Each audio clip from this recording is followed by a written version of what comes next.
The Johnson family was a pillar of the close-knit community in Riverdale Heights, a suburban neighborhood known for its tree-lined streets, friendly neighbors, and conservative values. At the heart of the family was Pastor David Johnson, the spiritual leader of Grace Fellowship Church, a congregation that prided itself on its moral and traditional values. David was charismatic and principled, dedicating his life to preaching about faith, family, and righteousness. His sermons often emphasized the importance of upholding biblical teachings, earning him a reputation as a devoted and uncompromising leader. Margaret Johnson, David's wife, was the compassionate glue that held the family together. A nurturing mother and an active member of the church's community outreach programs, Margaret was well loved by everyone in Riverdale Heights. She had a calming presence and was the mediator in any family dispute. Ethan Johnson, their 17-year-old son, was a vibrant and talented young man. He excelled in art and music and had a natural charisma that endeared him to his peers.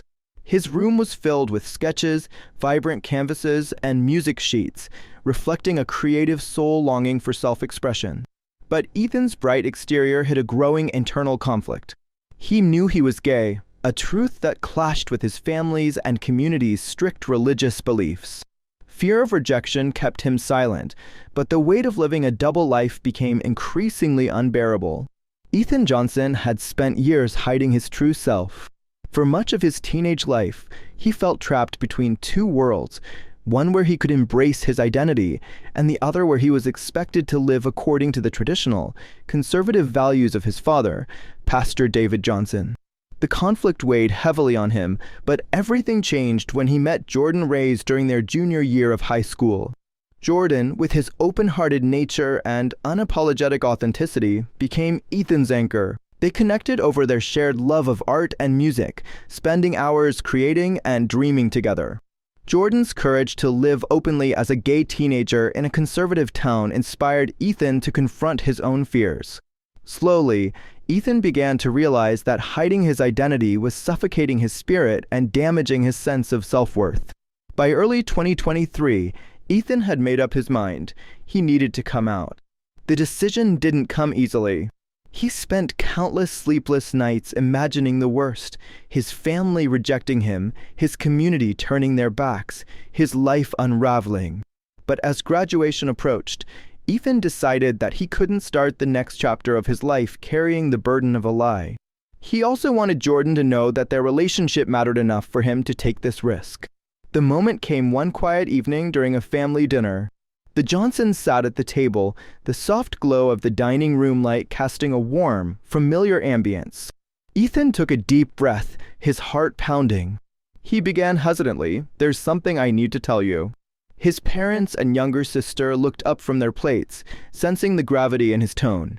As he spoke, Ethan's voice trembled but didn't falter. He confessed that he was gay, explaining how he had wrestled with this part of himself for years. He introduced Jordan as someone he deeply cared about and wanted to share his life with. His words were filled with a mix of fear, vulnerability, and hope. For a moment, the room was silent. Margaret looked at her son with wide eyes, her fork suspended in midair. Her face was a portrait of conflicted emotions, love, confusion, and concern. Ethan turned to his father, whose reaction was immediate and explosive. "This isn't who you are," David exclaimed, his voice rising. His fists clenched, his face flushed with anger. "You've been deceived. This is a sin, Ethan. You need to repent."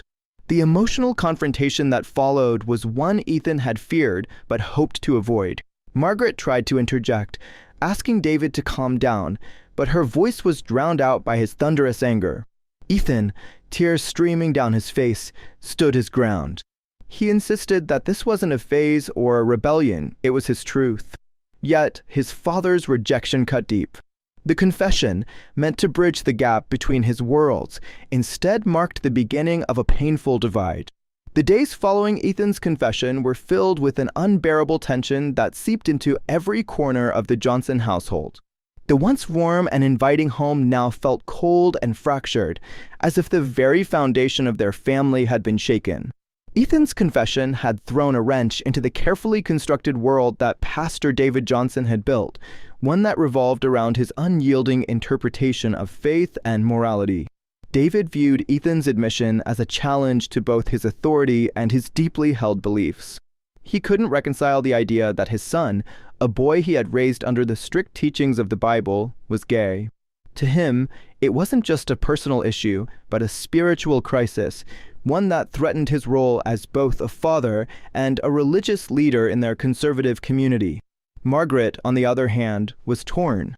She loved her son deeply and wanted to protect him, but she also felt immense pressure to support her husband. Quietly, she would visit Ethan's room after David's outbursts, sitting beside him and whispering words of comfort. "Give him time," she would say. "He'll come around. He just needs to understand." Ethan's younger sister, Sophie, tried to stay out of the escalating conflict, but she too felt the strain.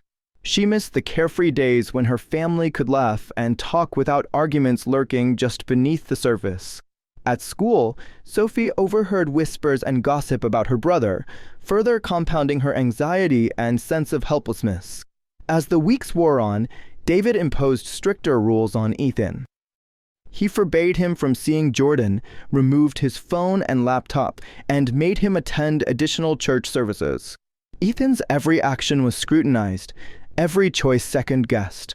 For David, this was a desperate attempt to fix his son. For Ethan, it was a suffocating reminder that he wasn't accepted for who he was. The arguments between father and son grew more frequent and more volatile. Ethan, emboldened by Jordan's love and the support of a few close friends, began to push back. He questioned his father's authority, accusing him of prioritizing his reputation over his family. David, feeling cornered, retaliated with harsh words and ultimatums. Margaret tried to mediate, often stepping in to prevent the shouting matches from escalating, but her efforts were largely in vain. She found herself caught in the crossfire, her attempts to appease both sides leaving her emotionally drained. The once tightly knit family was now a collection of isolated individuals, each grappling with their own pain and confusion. The night of March 22nd, 2023, began like any other, but it would end in a tragedy that would shatter the Johnson family forever. Ethan had managed to sneak out earlier that day to meet Jordan, desperate for a few hours of freedom and joy away from the oppressive atmosphere at home. The two spent the afternoon at a park, talking about their dreams for the future. Ethan confided in Jordan about his growing despair and the constant battles with his father. "I can't do this much longer," he admitted, his voice heavy with exhaustion. Jordan reassured him, promising that they would find a way to build a life together once high school was over. But Ethan couldn't shake the feeling that his world was closing in on him. When Ethan returned home that evening, David was waiting. Somehow, he had discovered Ethan's absence and was furious. Holding Ethan's confiscated phone in his hand, David confronted him with the messages he had found between him and Jordan. "What did I tell you about seeing him?" David demanded, his voice trembling with anger. Ethan, worn down by months of conflict, snapped. "You can't control me forever. This is who I am, and I'm done apologizing for it." The argument escalated quickly, with both father and son shouting over each other. Margaret, hearing the commotion, rushed upstairs to intervene, but the situation spiraled out of control. In a moment of rage, David struck Ethan across the face. The force of the blow sent Ethan stumbling backward, where he tripped and hit his head against the corner of his desk. Time seemed to freeze as Ethan collapsed to the floor, unconscious. Margaret screamed, rushing to her son's side, while David stood frozen, the weight of what had just happened dawning on him. Margaret called 911, her voice shaking with panic as she begged for an ambulance to hurry. Paramedics arrived minutes later, but their efforts were in vain. Ethan was pronounced dead at the scene, the cause of death determined to be blunt force trauma. David was arrested that night, taken away in handcuffs as Margaret sobbed uncontrollably in the doorway. The Johnson household, once a symbol of stability and faith, had become the epicenter of an unimaginable tragedy. The aftermath of Ethan's death rippled far beyond the walls of the Johnson household, shaking the town of Riverdale Heights and reaching national attention. It was as though a storm had descended, leaving devastation and sorrow in its wake. At Arlington High School, Ethan's friends and classmates were plunged into grief. His desk sat empty, a stark reminder of the bright, talented young man who had been taken far too soon. Teachers who had taught Ethan struggled to maintain composure as they faced their students, many of whom wore somber expressions and whispered about the tragedy. Ethan's best friend and boyfriend, Jordan, was particularly shattered. Once lively and optimistic, Jordan withdrew, haunted by memories of Ethan's laughter, their shared dreams, and the love that had been so cruelly cut short. The school organized a candlelight vigil in Ethan's honor. Hundreds of people gathered on the school grounds, holding candles and sharing stories about Ethan's kindness, his intelligence, and his courage. Jordan stood before the crowd, his voice trembling as he spoke about the boy who had meant everything to him. "Ethan was the bravest person I ever knew," he said. "He taught me what it means to be strong, even when the world tries to break you." His words left many in tears, cementing Ethan's place as a symbol of resilience in the face of adversity.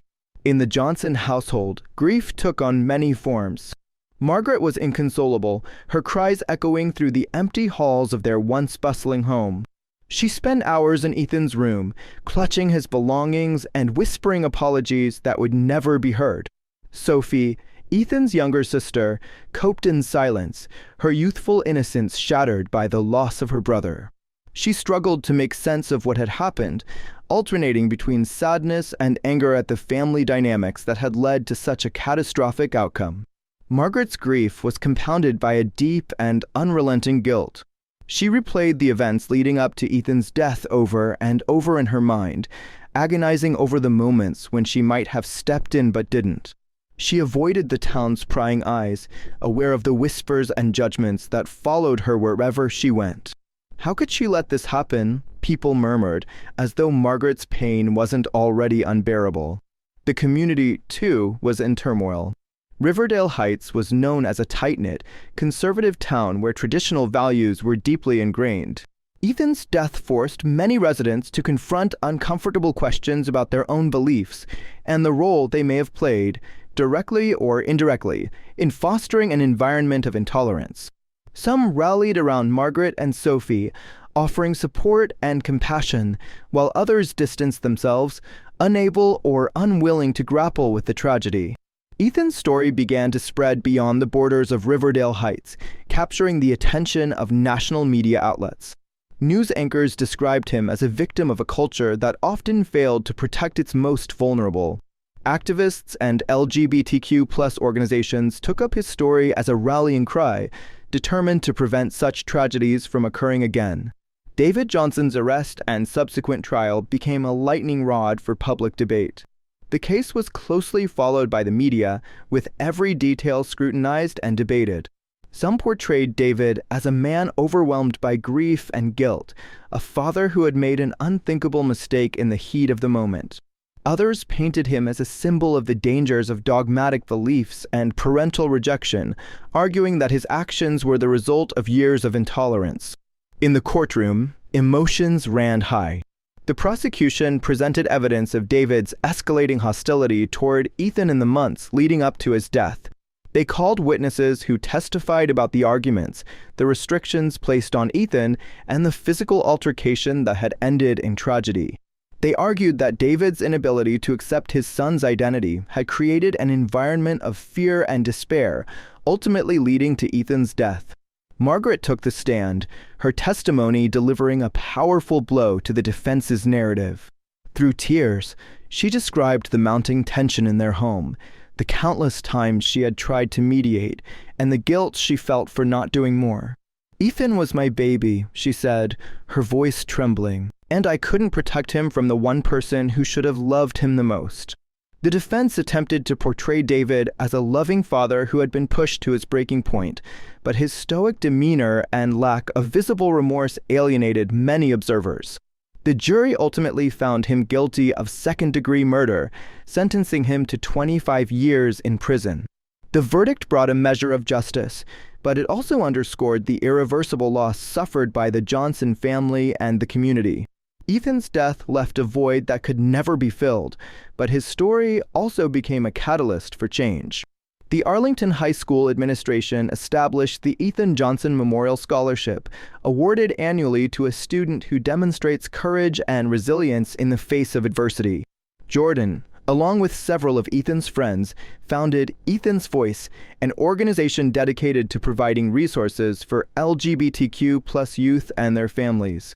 Their mission was clear: to ensure that no young person would ever feel as isolated and unsupported as Ethan had. Ethan's death was a heartbreaking tragedy that resonated far beyond the small town of Riverdale Heights. His story became a powerful catalyst for reflection, dialogue, and ultimately change. As news of his life and untimely death spread, it stirred a national conversation about the treatment of LGBTQ+ individuals, especially within families and communities where acceptance is not guaranteed. The profound sadness surrounding Ethan's story brought into sharp focus the need for systemic and cultural shifts to ensure that no other young person would feel as unsupported and isolated as he had. At the heart of this movement was the unwavering love of Ethan's mother, Margaret Johnson. Though consumed by grief and guilt, she refused to let her son's memory fade into a mere statistic. Margaret channeled her pain into advocacy, stepping into a public role she had never anticipated. Her first speech, delivered at a local town hall, was raw and emotional, her voice breaking as she recounted Ethan's struggles and the events leading to his death. "Ethan was so full of love," she said, tears streaming down her face. "He deserved a world that loved him back." Her words struck a chord, moving many in the audience to tears and galvanizing others to join her cause. Margaret's journey was not an easy one. She faced criticism and judgment from some corners of the community, including those who believed she should have done more to intervene in her husband's escalating hostility, or who blamed her for airing their family's private pain in public. But Margaret's resolve only grew stronger. She began speaking at schools, community centers, and LGBTQ+ advocacy events, her voice trembling with emotion, but carrying the weight of a mother's fierce determination. She shared Ethan's story with an authenticity that resonated deeply, urging parents to embrace their children unconditionally and warning of the devastating consequences of rejection. "You don't have to understand everything about your child to love them," she would often say. "But your love could be the difference between their hope and their despair, their life and their death." Margaret's advocacy extended beyond public speaking. She worked closely with local and national organizations to create educational resources for parents and schools. She collaborated with mental health professionals to design workshops aimed at helping families navigate conversations about gender and sexuality with compassion and openness. Margaret also became a vocal supporter of legislation aimed at protecting LGBTQ+ youth, advocating for stronger anti-bullying measures and increased funding for school counseling programs. Ethan's younger sister, Sophie, found her own way to honor her brother's legacy. Though initially paralyzed by grief, she eventually turned to social media, using her platforms to raise awareness about the challenges faced by LGBTQ+ youth. Her posts were deeply personal, often sharing anecdotes about Ethan's kindness, his love of music, and his dreams for the future. Sophie's voice, raw and unfiltered, resonated with young people who saw themselves in her stories. She received hundreds of messages from teens across the country, many of whom confided in her about their own struggles and expressed gratitude for her advocacy. Sophie's efforts helped build a virtual community of support and solidarity, a place where young people could feel seen and valued. Jordan, Ethan's boyfriend, also played a pivotal role in turning grief into action.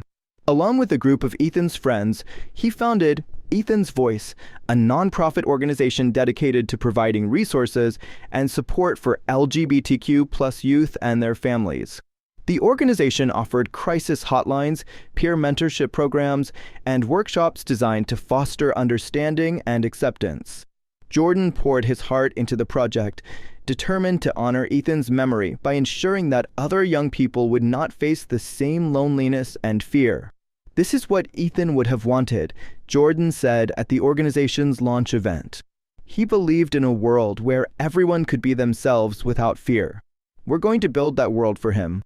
The impact of Ethan's story was felt far beyond Riverdale Heights. Schools across the country began implementing anti-bullying programs that specifically addressed issues of sexual orientation and gender identity. Many established LGBTQ+ student organizations and safe spaces where students could find support and community. Teachers underwent sensitivity training to better understand the unique challenges faced by their LGBTQ+ students, and school counselors were equipped with resources to address the mental health needs of these young individuals. Faith communities, too, were forced to grapple with Ethan's story. While some clung to traditional doctrines, others took a hard look at the harm caused by rigid interpretations of Scripture. A growing number of churches adopted more inclusive stances, emphasizing messages of love and acceptance. Clergy members who had previously remained silent began speaking out, urging their congregations to embrace LGBTQ+ individuals as equals and to reject the rhetoric of condemnation. Ethan's death also spurred political action. Activist groups rallied around his story, using it as a rallying cry for legislative change. They lobbied for laws banning conversion therapy, expanding anti-discrimination protections, and increasing funding for LGBTQ+ youth programs. At rallies and press conferences, Ethan's name became a symbol of resilience and a reminder of what was at stake. Ethan didn't have to die, one activist said at a rally on the steps of the state capitol. This tragedy was preventable, and it's on all of us to make sure it never happens again. Over time, the legacy of Ethan Johnson became a beacon of hope for countless individuals who saw their own struggles reflected in his story. His name became synonymous with courage, love, and the fight for acceptance. Candlelight vigils in his honor were held across the country, and his face graced posters and banners at pride parades. Through the tireless efforts of his mother, sister, boyfriend, and countless advocates, Ethan's voice continued to echo, reminding the world of the transformative power of love and the urgency of change. His story served as both a heartbreaking cautionary tale and an enduring call to action, inspiring people to build a world where every child could grow up feeling valued, supported, and free to be themselves. Though Ethan's life was tragically short, his impact was immeasurable, leaving a legacy of hope and a brighter future for generations to come. Why does this happen? What drives someone to a point where they feel so unseen, so unloved, and so isolated that they see no other way out? Is it truly just the weight of personal struggles, or is it the accumulation of subtle neglect, judgment, or outright rejection they face from the people around them? How do the words we use and the actions we take, or fail to take, shape a person's sense of worth and belonging over time? When someone cries for help in ways that aren't easy to understand, why do we so often dismiss them or fail to see their pain? What makes someone lash out at someone they're supposed to love and protect? Is it fear of the unknown, fear of losing control, fear of confronting their own biases, or discomfort? Or is it deeper, rooted in societal expectations and norms that demand conformity and punish those who deviate? How much of this stems from generations of prejudice, beliefs, and behaviors passed down without reflection or question? Can this cycle of rejection, judgment, and harm ever truly be broken? And if so, how? Why does it so often take tragedy for people to open their eyes to the suffering and struggles of others? How many stories like this have played out quietly in households, neighborhoods, and communities, unnoticed until it is too late? How many lives could be saved or changed if people paused to listen, to understand, and to accept others without judgment? What responsibility do we, as individuals and as a society, bear for allowing environments to persist where people feel unsafe or unworthy simply for being who they are? What would it take to ensure that no one else feels this kind of loneliness or rejection? How can families build a foundation of unconditional love and support, even in moments of misunderstanding or disagreement? What steps must communities and institutions take to foster a culture of empathy, inclusion, and active listening? Most importantly, how can each of us take responsibility for the role we play in shaping the lives of those around us? What changes can we make within ourselves, in our relationships, and in the systems we uphold to ensure that no one feels unseen, unwanted, or unloved? How do we move beyond mere awareness to take meaningful action, building a world where every person feels they truly belong and have the space to thrive?